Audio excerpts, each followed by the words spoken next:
अस्सलाम वालेकुम नाज़रीन, मैं डॉक्टर माडा उम्मीद करते हैं आप सब खैरियत से होंगे। जनाब, आज दो खबरें आपसे शेयर करनी है। एक तो पाकिस्तान तहरीक इंसाफ के साथ जिस तरह से ज़्यादतियाँ की जा रही हैं वो आप सबके सामने है, लेकिन मुस्लिम लीग नून और पीपल्स पार्टी जिस तरह से उन्होंने इस असम्बली से जितने फ़ायदे लिए हैं वो आप सबके सामने है। और इस दफ़ा भी जनाब उन्होंने एक और कानून पास करवा लिया है। वो कानून क्या है वो भी आपके साथ शेयर करेंगे। और इसके साथ साथ जनाब आज ईमान मज़ारी और हादी चट्टा साहब की एक तरफ ज़मानत होती है और फिर दूसरी तरफ एक और नई एफआईआर लॉन्च कर दी जाती है। तो ये तमाम तर तफसीलात आपके साथ शेयर करेंगे। अब तक चैनल सब्सक्राइब नहीं किया तो चैनल को सब्सक्राइब कर लें, बेल आइकन प्रेस कर लें ताकि मेरी वीडियोस आप तक बर वक्त और तसल्सल के साथ पहुँचती रहे। जनाब, इलेक्शन एक्ट तरमीमी बिल कौमी असम्बली से कसरत राय से ये मंजूर कर लिया गया है। इस एक्ट में क्या चीज़ नई है? इस एक्ट में जनाब नई चीज़ क्या रखी गई है कि जो कौमी असम्बली का मेंबर होगा, यानी जिसे एमएनए कहते हैं, रुकन कौमी असम्बली पार्लियामेंट, उसके जो असासे हैं वो मख्फी रखे जाएंगे, मतलब छुपाए जा सकते हैं। कोई किसी से जनाब असासे पूछ नहीं सकता। पहले तो ये कानून था कि जो भी मेंबर बनता है इलेक्शन कमीशन एक्ट के तहत, वो कौमी असम्बली का, जो कि वो अवामी नुमाइंदा है, तो वो जनाब अपने जो असासे हैं वो डिक्लेयर करने का मजाज होता था। लेकिन अब के नए जो कानून है, नया जो एक्ट बना है, उसमें जनाब कोई एमएनए वो जब चाहे अपने असासे छुपा सकता है। और अगर उसने डिक्लेयर नहीं कर रहे हैं तो अपनी मर्ज़ी से वो डिक्लेयर नहीं कर सकता। इस वाले से वो अपनी उसको दरख्वास्त देनी है। और दूसरा, इस एक्ट में जनाब नया जो बिल है, इसके अंदर जनाब सुप्रीम कोर्ट की जगह वफाकी आईनी अदालत का नाम डाल दिया गया। मतलब कि अब जो फैसले होंगे वो सुप्रीम कोर्ट में नहीं होंगे, बल्कि आईनी अदालत, वफाकी आईनी अदालत, जो कि हुकूमत के मातहत है, जिसके जजेस वो भी हुकूमत की मर्ज़ी से लगाए गए हैं, जिसके फैसले वो भी हुकूमत अपनी मर्ज़ी से लेती है। सुप्रीम कोर्ट तो एक तरह का जनाब आप कह रहे हैं कि लूली लंगड़ी हो चुकी है। उसके चीफ जस्टिस साहब के भी कुछ बयान वो आप सबके सामने पहले पिछले व्लॉग्स में हमने डिस्कस किया।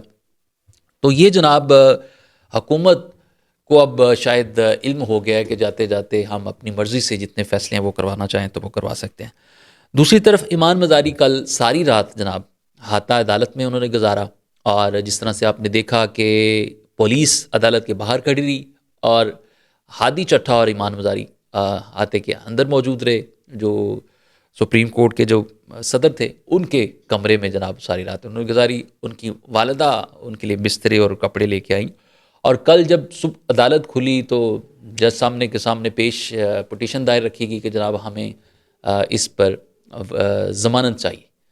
तो जैसे उन्होंने पूछा कि ज़मानत क्यों चाहिए, तो उन्होंने कहा कि केस है हमारे ऊपर। वो केस पूछा गया कि केस कब का है, तो वो जब बताया कि 26 जुलाई 2025 को एक केस था, जो कि प्रेस क्लब के बाहर एक एहतजाज था, जिसमें ये कहा गया कि हादी चट्टा साहब पिस्टल चलाते हुए पकड़े गए और ईमान मज़ारी के हाथ में डंडा था। तो हादी साहब तो ये कहते हुए नजर आए कि मैंने तो अभी तक कोई इस तरह का पिस्टल, मुझे तो चलाना भी नहीं आता जिस तरह से ये केस बनाए गए। लेकिन जैसी वो ज़मानत मंजूर हुई, 2-3 दिन की ज़मानत मिली, उसके बाद एक और ये सामने आई एफआईआर, एक ईमान मज़ारी और हादी चट्टा के खिलाफ एफआईआर लीक करने का इल्ज़ाम लगाया। और ईमान मज़ारी और हादी चट्टा साहब के खिलाफ नई एफआईआर सामने आने के बाद district and session court Islamabad में मौजूद जो लीगल ब्रांच को ताला लगा दिया गया। अब देखें, इंसाफ देने वाली अदालतें जब ताले लगाकर चली जाएं तो फिर इंसाफ कहाँ मांगा जाए? और एक वकील के साथ अगर इस तरह से हो रहा है तो आम आवाम के साथ क्या होगा? एक बंदा और मियाँ बीवी सारी रात वो अदालत के हाथे में गुजारते हैं। पुलिस बाहर इंतज़ार पे रहती है। अदालतों से क्या तवक्को की जाए? अदालत ने ये फ़ैसला आज दे तो दिया, लेकिन ये भी रिक्वेस्ट की गई कि हमारे खिलाफ कुछ छुपी हुई जो एफआईआर्स हैं उन पे भी हमें जनाब इस पे बेल चाहिए। तो जज साहब ने कहा कि जनाब जो दरख्वास्त दी गई है इसी पे आपको बेल मिल सकती है। तो जनाब ये अदालतों का हाल है। और फिर कानून नाफज करने वाले अदारे वो किस डगर पर हैं, ये आप सबके सामने है। पिछले चंद सालों से हमारे साथ क्या होता हुआ नज़र आ रहा है। आम आवाम की जो सोशल सिक्योरिटी है वो किस हद तक महफूज है। जनाब आज की ये अपडेट्स थी वो आपके सामने शेयर की।